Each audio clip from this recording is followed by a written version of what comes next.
Good morning, नमस्कार। एक बार फिर आप सभी का स्वागत है गुरुकुल क्लास में। कैसे हैं आप सब? आई होप सभी लोग अच्छे होंगे। देखिए, आज के क्लास में हम लोग पढ़ने वाले हैं डिस्काउंट। डिस्काउंट यानी कि छूट, जिसको बट्टा भी बोलते हैं। देखिए, अभी तक हमने जितने भी टॉपिक, जितने भी चैप्टर पढ़े हैं मैथमेटिक्स में, और आगे जो भी जितने भी टॉपिक पढ़ेंगे, उसमें सबसे आसान और सबसे इंपॉर्टेंट ये वाला टॉपिक है, ये वाला चैप्टर है। क्या है? डिस्काउंट। ठीक है, बहुत आसान है। आप लोग थोड़ा सा भी धैर्य रखेंगे, थोड़ा सा भी केयर करेंगे और ध्यान देंगे तो आराम से समझ में आ जाएगा। ठीक है, बेसिक इसको पहले हम लोग समझते हैं कि डिस्काउंट होता क्या है। देखिए, सबसे पहले हम लोग मार्केट में जाते हैं कोई भी सामान लेने, तो देखते हैं कि जिस दुकान पे सबसे ज्यादा डिस्काउंट है या जिस दुकान पे डिस्काउंट है वहीं पहले जाते हैं। क्यों? क्योंकि वहां पे जो चीजें मिलती हैं वो उसका जो एक्चुअल प्राइस होता है, जो प्राइस उस वस्तु पे लिखा होता है, उससे कम रेट पे मिलती है। डिस्काउंट का मतलब यही होता है कि जो मूल्य वस्तु पे लिखा रहेगा उससे कम मूल्य पर वो दुकानदार हमको बेचेगा। ठीक है, तो यहां से हमको दो चीजें पता चलती हैं। एक तो एमआरपी। एमआरपी को हम लोग बोलते हैं, सबको पता होगा, मैक्सिमम रिटेल प्राइस। ठीक है, अधिकतम खुदरा मूल्य। ठीक है, एमआरपी ये हर वस्तु पे लिखा रहता है। कोई भी चीज आप मार्केट में सामान लेने जाएंगे, कोई भी चीज लेने जाएंगे तो उस पे लिखा होगा एमआरपी। एक्स वाई जेड जो भी उसका मूल्य रहेगा वो लिखा रहेगा, अंकित मूल्य उसको बोलते हैं। ठीक है, वो रहेगा एमआरपी। ठीक है, उसको बोलते हैं एमआरपी।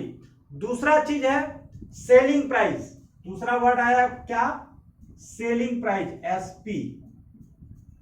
सेलिंग प्राइस क्या है? कि जिस प्राइस पे दुकान हमको सामान बेचता है, जिस दाम पे दुकानदार हमको सामान बेचता है, ठीक है, वो क्या हो गया? Selling price. तो मान लीजिए कोई वस्तु है 100 रुपए का, ठीक है, उस पर एमआरपी 100 रुपए लिखा है। ठीक है, 100 रुपए, और वो हमको बेच दिया, कितने में बेच दिया? 90 रुपए में। ठीक है, 90 रुपए में बेच रहा है, तो डिस्काउंट कितना हुआ भाई? 100 रुपए का सामान है, हमको 90 रुपए में दे रहा है, तो 10 रुपए का फायदा हुआ ना हमको। तो वही 10 रुपए हमारा क्या हो जाएगा? डिस्काउंट। वही 10 रुपए हमको डिस्काउंट हो जाएगा। ठीक है, 10 रुपए, ये हमको 10 रुपए का फायदा हो गया। सिंपल सा है। ठीक है, एमआरपी में से सेलिंग प्राइस माइनस कर दिए, हमारा क्या आ गया? डिस्काउंट आ गया। ठीक है, अब दूसरी चीज, हम इसको परसेंटेज में निकालेंगे। ठीक है, परसेंटेज में निकालेंगे। अब मान लीजिए कोई क्वेश्चन में पूछता है कि डिस्काउंट कितने परसेंट दिया। अभी हमने तो रुपए में निकाल लिया। ठीक है, अब कितना परसेंट डिस्काउंट दिया? तो देखिए, जब भी डिस्काउंट का परसेंटेज निकालेंगे, किस पे निकालेंगे हम लोग? एमआरपी पे निकालेंगे। एमआरपी का मतलब मैक्सिमम रिटेल प्राइस, जो वस्तु का एक्चुअल दाम है, ठीक है, उसी पे हम लोग छूट निकालेंगे, उसी पे हम लोग डिस्काउंट निकालेंगे। अब आइए डिस्काउंट का परसेंटेज निकालिए। ठीक है, तो डिस्काउंट कितना हो गया? 10 रुपए हुआ। तो मान लीजिए 100 रुपए का सामान है, 10 रुपए का डिस्काउंट है, तो कितना परसेंट हो गया भाई? कितना परसेंट हो गया? 10% हुआ ना। 100 रुपए का सामान में डिस्काउंट 10 रुपए का दे रहे हो, तो 10% हमारा हो गया। अब इसको निकाल लीजिए, परसेंटेज निकालिए। मान लीजिए कि x गुणे 100 बटे 100 बराबर 10। ठीक है, मान लीजिए हमने उसका एमआरपी 100 है और डिस्काउंट 10 रुपए है। मान लीजिए कि 100 रुपए का x% डिस्काउंट होगा। ठीक है, 100 रुपए का x% डिस्काउंट होगा। पहली बात तो हमको सीधा सीधा दिख रहा है कि 10% हो गया। ठीक है, क्योंकि 100 रुपए का सामान है, 100 रुपए का, तो 10% है। लेकिन हम लोग फार्मूले के हिसाब से निकाल रहे हैं। ठीक है, 100 रुपए में 10 रुपए कितना परसेंट होगा? तो x गुणे 100/100, 100 से 100 कर जाएगा, 10% आ जाएगा। ठीक है, सिंपल सा 10% आ जाएगा। अब देखिए, मान लीजिए हमको सेलिंग प्राइस नहीं पता है। ठीक है, हमको सेलिंग प्राइस नहीं पता है, हमको एमआरपी पता है और डिस्काउंट परसेंटेज पता है। ठीक है, एमआरपी पता है, डिस्काउंट परसेंटेज पता है, तो इसका सेलिंग प्राइस कैसे निकालेंगे? सेलिंग प्राइस का कैसे निकालेंगे? एमआरपी 100 गुणे 90/100 अब 90 कैसे आ गया? 90 इसलिए आ गया क्योंकि 10% तो छूट है, ठीक है ना, 10% उसका छूट है। तो जो उसका सेलिंग प्राइस रहेगा, सेलिंग प्राइस रहेगा वो 100 में से 10 माइनस होगा, वही सेलिंग प्राइस रहेगा। ठीक है, जैसे मान लीजिए 100 रुपए का सामान है, ठीक है, उसमें 10% छूट है, ठीक है, 10% छूट है। 10% छूट का मतलब 90% उसका सेलिंग प्राइस रहेगा, ठीक है। 10 और 90 मिलाकर के 100 हो गया। तो वही 90% को हमको परसेंटेज में यहां से इसकी सेलिंग प्राइस निकल जाएगी। ठीक है, क्लियर है सभी को? देखिए अभी क्वेश्चन करेंगे तो हमको और क्लियर हो जाएगा। इसमें ज्यादा कुछ नहीं है, 3 चीजें बस है, एमआरपी, सेलिंग प्राइस और डिस्काउंट, इसके अलावा कुछ नहीं है। एमआरपी, सेलिंग प्राइस और डिस्काउंट, इसमें कोई 2 चीज दे देगा, तीसरा चीज आपको निकालना रहेगा, या तो रुपए में निकालना रहेगा या तो परसेंटेज में निकालना रहेगा। सिंपल सा है, ठीक है। आइए अब इस पे हम लोग सवाल करते हैं, सवाल करेंगे तो और ज्यादा हम लोग को क्लियर होगा, ठीक है। सवाल करेंगे तो और ज्यादा हमको क्लियर हो जाएगा, ठीक है। बहुत ध्यान से देखिएगा, ये वाला चैप्टर बहुत इंपॉर्टेंट है और आसान है, सबसे बड़ी चीज आसान है। तो इस पे इसका नंबर गेन करना बहुत ही हम लोगों के लिए बढ़िया आसान हो जाएगा। देखिए मान लीजिए कोई वस्तु है, ठीक है, यदि किसी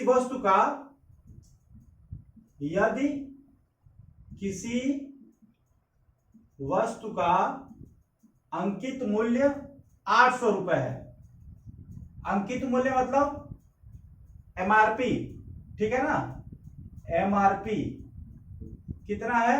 800 रुपए, ठीक है। और विक्रय मूल्य मतलब सेलिंग प्राइस, ठीक है, ये कितना है? 650 रुपए है, ठीक है। तो छूट की दर निकालनी है, परसेंटेज, ठीक है। सबसे पहले छूट निकालिए। देखिए वस्तु है, एमआरपी उसका 800 है, मतलब उसमें 800 रुपए दाम लिखा है और वो 650 रुपए में बेच रहा है, तो कितना का छूट दिया? सिंपल सा है, 150 रुपए का छूट दे दिया, ठीक है। छूट कितना हो गया? 150 रुपए का, 150 रुपए का छूट दे दिया। अब बोलिए कितना परसेंट छूट दिया? तो सिंपल सा है, मान लीजिए x% छूट दिया, x% छूट दिया, तो 800 गुणे x बाई 100 बराबर 150। तो x बराबर 150 गुणे 100 बटे 800, ये 0 से 0 कट गया, 2 चौको 8, 2 सत्ते 14, 2 पच्चे 10, ठीक है। 75/4, इसको आप हल कर लीजिए। 4 एकम 4, 3 बचा 35, 4 सत्ते 4 अट्ठे 32, 4 बच्चे 4 अट्ठे 32, 4 सत्ते 28, 4 पच्चे 20, ये हमारा परसेंटेज निकल गया, ठीक है। 18.75%, ठीक है ना। क्लियर है? क्लियर है ना आप सभी को? देखिए वस्तु है, उसका एमआरपी 800 रुपए है और 650 में बेच रहा है, ठीक है। तो छूट 150 रुपए का छूट दे रहा है। अब ये पूछ रहा है कि छूट का परसेंटेज कितना है, तो सिंपल सा है कि मान लीजिए कि x% दे रहा है, तो 800 पे हम लोग x%, 800 का x% 150 रुपए होगा, तो x की वैल्यू निकाल दिया, 18.75 रुपए आ गया, परसेंटेज में आ गया, ठीक है ना। अब देखिए नेक्स्ट क्वेश्चन करेंगे। नेक्स्ट क्वेश्चन क्या है? किसी रेडियो पर 15% छूट देने पर, कोई रेडियो है, ठीक है, किसी रेडियो पर 15% छूट देने के बाद उसका विक्रय मूल्य देने पर उसका सेलिंग प्राइस, विक्रय मूल्य को सेलिंग प्राइस बोलते हैं, 340 रुपए हो जाता है, ठीक है। तो एमआरपी बताइए, एमआरपी बताइए। अब देखिए यहां पे सेलिंग प्राइस दे दिया है और छूट का परसेंटेज दे दिया है, तो एमआरपी हमको बताना है, ठीक है। अब इसको कैसे करेंगे? मान लीजिए एमआरपी x रुपए है, मान लीजिए एमआरपी x रुपए है। अब इसको x गुणे हमारा देखिए 15% का छूट दिया है ना, तो x गुणे 85/100 बराबर हमारा सेलिंग प्राइस आएगा 340। ठीक है, कैसे कैसे बना ये समझ में आया कि नहीं आप लोगों को? कैसे बना ये समझ में आया कि नहीं है आप लोगों को? देखिए एमआरपी हमने x मान लिया, ठीक है, एमआरपी x मान लिया। आज देखिए 15% पे छूट है, तो 15% पे जो छूट है तो इसका जो सेलिंग प्राइस होगा 85% होगा। ठीक है, 100 में से 85 निकाल देंगे, 100 में से 85 निकाल देंगे, 100 में से 15 निकाल देंगे, 85% का इसका सेलिंग प्राइस हो जाएगा। ठीक है ना, तो इसीलिए हम लोग x गुणे 85/100 बराबर सेलिंग प्राइस आ गया। अब यहाँ x की वैल्यू निकाल दीजिए, 340 गुणे 100/85, 5 एकदम 5, 5 7 35। ठीक है, 5 दूनी 10, 17 दूनी 34 बराबर ये 400। ठीक है, 400 रुपए इसका क्या आ गया? एमआरपी। क्लियर, 400 रुपए इसका एमआरपी आ गया। ठीक है ना, 15% छूट दिया है, सेलिंग प्राइस दिया है, एमआरपी निकालना है। एमआरपी का फॉर्मूला ये हो गया। ठीक है ना, ऐसे ही सारे आसान है, बहुत टफ नहीं है, बस आपको थोड़ा सा कॉन्सेप्ट क्लियर करना है। एक बार कॉन्सेप्ट क्लियर हो जाएगा तो सारे सवाल आप आसानी से कर ले जाएंगे। अब देखिए श्याम ने कोई वस्तु, ठीक है, एक श्याम नाम के भाई साहब हैं, ठीक है, वो कोई वस्तु उसकी मूल कीमत पर, ठीक है, मूल कीमत से पर 20% छूट पर खरीदी, 20% छूट पर खरीदा। ठीक है, उसने उसे खरीदी मूल्य पर 40% बढ़ा करके बेच दिया। फिर उसने क्या किया? देखिए कितना होशियार है। फिर उसने क्या किया? फिर उसने खरीद मूल्य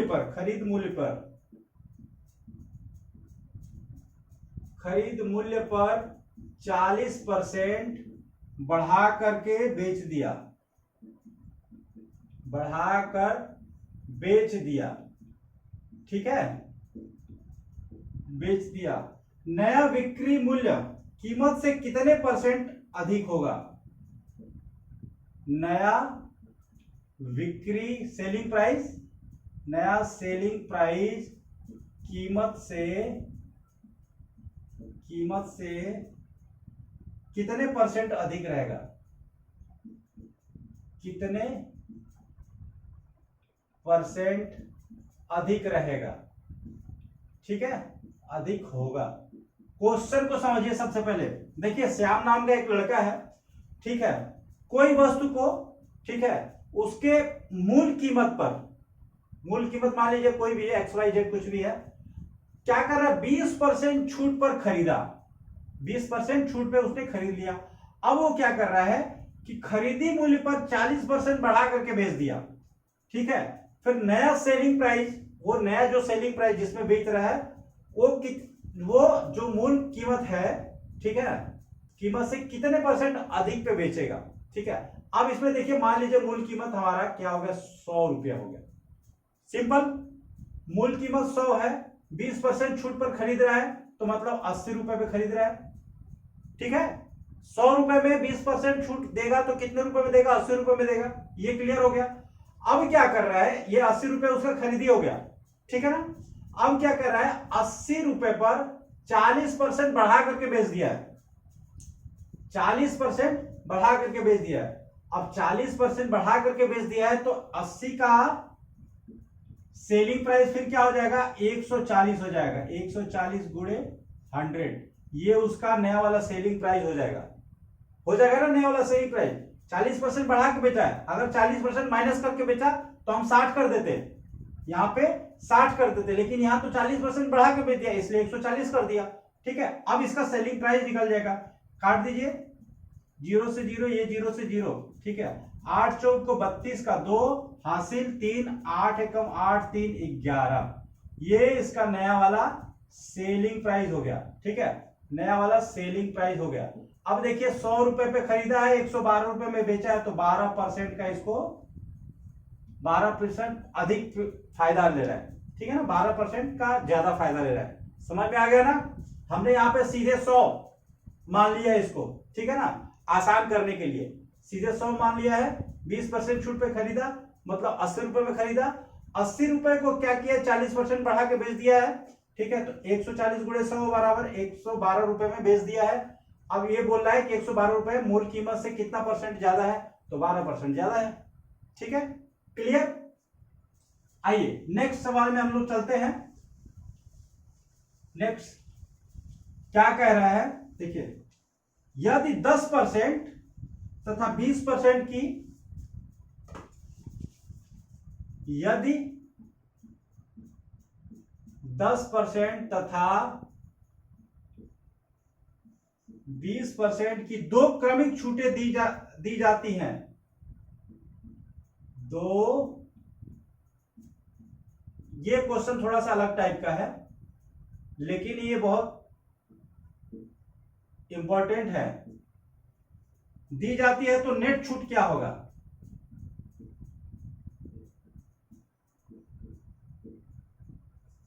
तो नेट डिस्काउंट छूट बताइए, ठीक है।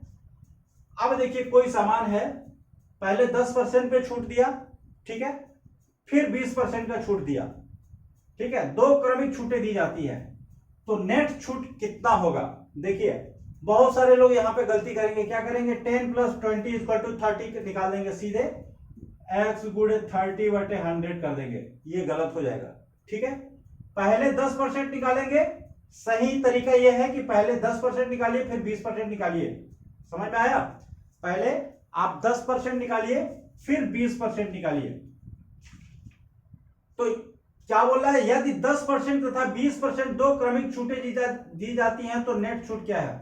मान लीजिए कि उसका जो अंकित मूल्य है, एमआरपी है, 100 रुपया है, ठीक है, 100 रुपये है, तो 10% छूट दिया तो सेलिंग प्राइस कितना हो जाएगा, सेलिंग प्राइस कितना हो जाएगा, 90 रुपये हो जाएगा।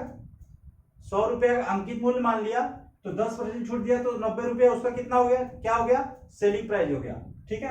अब क्या कर रहा है कि 90 रुपए पे 20% और छूट दे रहा है, ठीक है, 90 रुपए पे 20% और छूट दे रहा है, तो 90 गुणे 80/100, 80 क्यों आया, समझ में आ गया, 80 क्यों, 20% का छूट है इसीलिए 100 में से 20 निकाल दिए, ठीक है। तो ये हमारा कितना आ जाएगा, ये कट जाएगा, 9 8 72, ठीक है, ये 72 क्या आ गया, 72 क्या आ गया, ये हमारा सेलिंग प्राइस आ गया, 72 क्या आ गया, सेलिंग प्राइस हो गया, ठीक है। अब कितना परसेंट का नेट छूट आ रहा है, कितना, देखिए नेट छूट 100 - 72, ठीक है, 10 में से 28, ये हमारा नेट छूट आ गया, ठीक है। 100 रुपए का खरीदा था सामान, 100 रुपए का था, 72 रुपए में बिक रहा है, 28 रुपए का छूट, ठीक है, 28 रुपए का छूट। अगर हम दोनों को जोड़ देते तो 30% आता, जो कि गलत हो जाता, यहां पे 28% होगा, ठीक है। पहले जब भी ऐसे आए सक्सेसिव डिस्काउंट, क्रमिक छूट, ठीक है, तो ऐसा नहीं है कि दोनों को प्लस कर दीजिए, पहले 10% निकालिए सेलिंग प्राइस, 10% पर सेलिंग प्राइस निकालिए, फिर जो सेलिंग प्राइस है उसके बाद फिर 20% निकालिए, ठीक है, आप देखिएगा डिफरेंस आएगा, ठीक है ना। इस तरह से ये सवाल हो जाएगा, ठीक है। आइए नेक्स्ट क्वेश्चन करते हैं। नेक्स्ट क्वेश्चन क्या बोल रहा है, एक पुस्तक का अंकित मूल्य,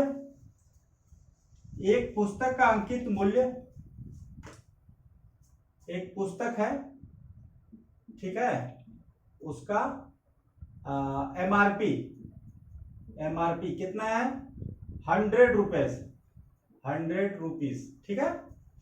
अब क्या बोल रहा है, 20% एवं 30% के बट्टा श्रेणी पर 20% एंड 30% के, ठीक है, बट्टा श्रेणी पर, बट्टा श्रेणी पर, ठीक है, उसका विक्रय मूल्य बताइए,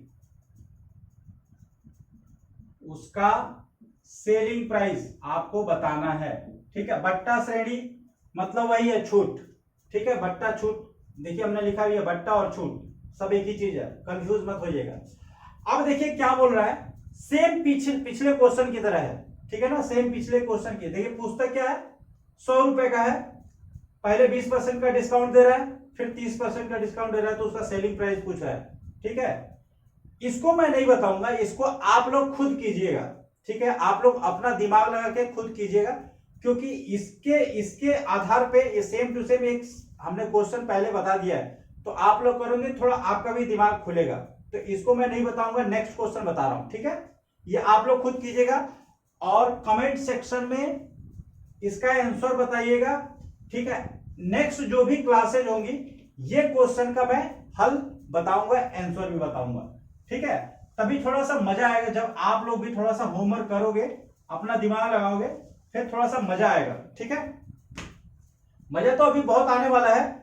अभी तो देखिए मैं आप लोगों को बेसिक्स पढ़ा रहा हूं। ठीक है, देखिए हमारा जो क्लास है, मैं जो क्लास अभी ले रहा हूं, जो पढ़ा रहा हूं, मैं ये सोच के पढ़ा रहा हूं कि आप लोग एकदम जीरो से हम लोग स्टार्ट कर रहे हैं। ठीक है, आप लोग एकदम जीरो हो, भले कुछ लोग इंटेलिजेंट हो, लेकिन देखिए क्लास में एक तरह के बच्चे सारे नहीं होते हैं, कुछ एकदम बिल्कुल जीरो होते हैं, कुछ लोग पढ़ाई एकदम छूट जाती है, बहुत दिनों हो गया किताब खोले, तो वो लोग सोचते हैं कि कैसे सुने, कैसे शुरू करें, कैसे शुरुआत करें, कहां से शुरुआत करें, बहुत कंफ्यूजन रहता है। किताब देखते हैं तो एकदम हायर लेवल का रहता है, समझ में नहीं आता, फिर बंद हो जाता है। तो मैं क्या चाह रहा हूं कि एकदम जीरो से हम लोग बेसिक से स्टार्ट करते हैं, एक बार बेसिक क्लियर हो जाए, उसके बाद से फिर हम लोग डिफरेंट और थोड़ा सा लेवल बढ़ाएंगे और क्वेश्चन को फिर मिक्सअप करके पूरे मैथमेटिक्स का एक पेपर बनाएंगे, फिर उसको हम लोग हल करेंगे, धीरे धीरे लेवल बढ़ाएंगे। 4 या 5 जब हम लोग पेपर हल कर लेंगे तो आप देखिएगा कि जितने टाइप के एग्जाम में क्वेश्चन आएंगे सारे आप लोग हल कर लिए होंगे। ठीक है, 10-10 या 20-20 करके क्वेश्चन करके हम लोग पूरा अपना एक अपना पेपर सेट बनाएंगे, उसको फिर हम हल करेंगे। ठीक है, क्योंकि हम लोग का बेसिक क्लियर हो चुका रहेगा, फार्मूले सारे हमको याद रहेंगे, तो फिर हमको बचता ही क्या, केवल हमको क्वेश्चन करना पड़ता है, तो फिर उसके बाद हम लोग क्वेश्चन करेंगे, सिर्फ क्वेश्चन ही क्वेश्चन चलेंगे। ठीक है, आइए स्टार्ट करते हैं। नेक्स्ट क्वेश्चन क्या है, 1000 रुपए पर 20% छूट।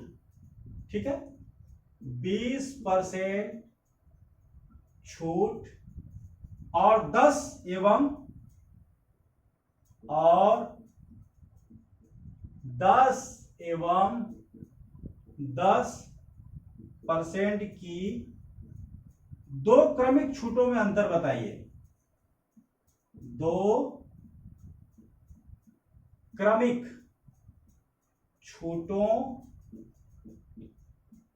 में डिफरेंस निकालिए। ठीक है, अंतर बताइए। क्या बोल रहे हैं, आप लोगों को समझ में आ रहा है, क्वेश्चन समझ में आ रहा है कि नहीं आ रहा है? देखिए क्वेश्चन क्या बोल रहा है कि एक वस्तु है, ठीक है, कोई भी चीज है, 1000 रुपए का है, उसका दाम 1000 रुपए है, उसको पहले 20% छूट पे दे रहा है। ठीक है ना, 20% छूट पे दे रहा है। एक सामान, मान लीजिए 2 सामान है, 1000 रुपए का, एक को 20% छूट पे दिया। ठीक है, और दूसरे को क्या कर रहा है कि डायरेक्ट 20 पे नहीं दे रहा है, पहले 10% का छूट दे रहा है। ठीक है, उसके बाद से फिर उस पे 10% का छूट दे रहा है।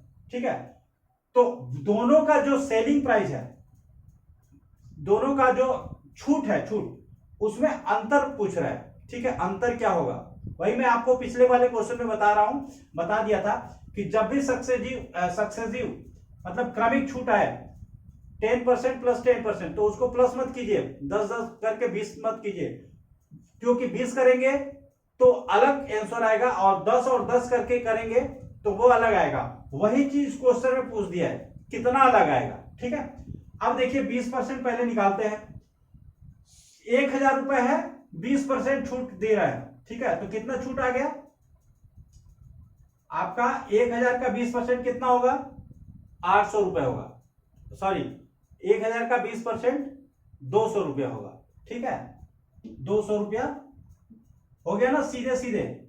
थोड़ा बहुत तो आप लोगों को दिमाग लगाना ही पड़ेगा। ये क्या हो गया, छूट, ठीक है ना। ये कंडीशन 1 में 200 रुपए का छूट हो गया, ठीक है। अब देखिए 10% का छूट कितना हो जाएगा, 1000 पे 10% का छूट हो गया तो 100 रुपए का छूट हो गया, ठीक है, 100 रुपए का छूट हो गया। अब क्या बोल रहा है, 100 रुपए का छूट तो हो ही गया, सेलिंग प्राइस कितना हुआ, सेलिंग प्राइस 900 हो गया ना, सेलिंग प्राइस 900 हो गया, ठीक है, सेलिंग प्राइस 900 हो गया। अब 900 का फिर 10% छूट दिया तो 900 गुणे 90 बटा 100, ये से ये कट गया, ये से ये कट गया, 9981 810 रुपया ये सेलिंग प्राइस हो गया, ठीक है, सेलिंग प्राइस 810 रुपया, 810 रुपया सेलिंग प्राइस। कब हो रहा है, जब 10% एवं 10% का 10% और 10% का छूट दे रहा है तो 810 रुपए में बेच रहा है। लेकिन अगर 20 रुपए का छूट दे रहा है तो ये 800 रुपए में बेच रहा है। तो डिफरेंस कितना हुआ, 800 और 810 में कितना डिफरेंस, 10 रुपए का डिफरेंस आ रहा है। ये देखिए, अब समझ में आया, अब समझ में आया कि जोड़ करके जब छूट को जोड़ देंगे तो कितना आएगा, और छूट को नहीं जोड़ेंगे जब अलग अलग करके जोड़ेंगे तो कितना आएगा। देखिए डिफरेंस आ गया डिफरेंस। इससे सिद्ध ये होता है कि हमको प्लस करके नहीं, जब भी ऐसे क्रमागत छूट आए तो प्लस करके नहीं निकालना है, ठीक है ना। जब भी ऐसे क्रमागत छूट आए तो प्लस करके हमको नहीं निकालना है, ठीक है ना, उसको अलग अलग करके ही निकालेंगे तभी हमें आंसर हमारा सही आएगा, ठीक है। तो ये हमारा डिस्काउंट का आज का कुछ क्वेश्चन थे, बेसिक्स थे, हमने समझा, उसके बाद से क्वेश्चन को समझा, ठीक है। और फिर नेक्स्ट क्लास में हम लोग, आज बहुत छोटा सा टॉपिक था, आप लोग और क्वेश्चन को कीजिएगा, इस पे प्रैक्टिस कीजिएगा, ठीक है। और ये मत सोचिए कि हम लोग इतना पढ़ ले रहे हैं, इस एक एक चैप्टर में 10-10 क्वेश्चन कर रहे हैं, 15 क्वेश्चन कर रहे हैं तो चैप्टर खत्म हो गया। जब ये हमारा एक बार सिलेबस कंप्लीट हो जाएगा फिर हर चैप्टर से हम लोग क्वेश्चन को उठाएंगे और एक पेपर सेट बनाएंगे, फिर उसको हम लोग हल करेंगे, फिर हम लोग का लेवल थोड़ा और बढ़ेगा, एग्जाम का पूरी एकदम बढ़िया से तैयारी मैथमेटिक्स का हो जाएगा, ठीक है। उसकी चिंता मत कीजिए। कुछ लोग सोच रहे होंगे कि ये तो बहुत बेसिक चीज, बेसिक लेवल का है, तो हम लोग और आगे बढ़ेंगे, पहले हमारा बेसिक्स तो क्लियर हो जाए, ठीक है। देखिए कोई भी ट्रिक, कोई भी शॉर्टकट तभी काम करता है, तभी आपको समझ में भी आता है जब आपका बेसिक्स क्लियर हो, ठीक है ना। जब बेसिक्स क्लियर होएगा तो आप सब चीज सीख जाएंगे, ट्रिक भी सीख जाएंगे और शॉर्टकट भी सीख जाएंगे। अगर बेसिक ही क्लियर नहीं होगा तो फिर आपको कुछ नहीं सीख पाएंगे, इसीलिए बेसिक पे पहले ध्यान दे रहे हैं, ठीक है। और बेसिक हमारा क्लियर होने के बाद से फिर हम लोग पेपर सेट हल करेंगे, उसमें और थोड़ा लेवल बढ़ाएंगे, क्वेश्चन के लेवल बढ़ाएंगे और डिफरेंट एग्जाम में जो भी आए हैं उसको उसमें उसको ग्रुप में उसको ले करके फिर हम लोग हल करेंगे, ठीक है। फिर मिलते हैं नेक्स्ट वीडियो में, नेक्स्ट क्लास में। आप लोगों को बहुत शुभकामनाएं कि ऐसे ही तैयारी करते रहिए और मेहनत करते रहिए। हमारी तरफ से आप लोगों को और भी बहुत ज्यादा शुभकामनाएं कि सभी लोगों का सिलेक्शन हो जाए, ठीक है। Thank you so much.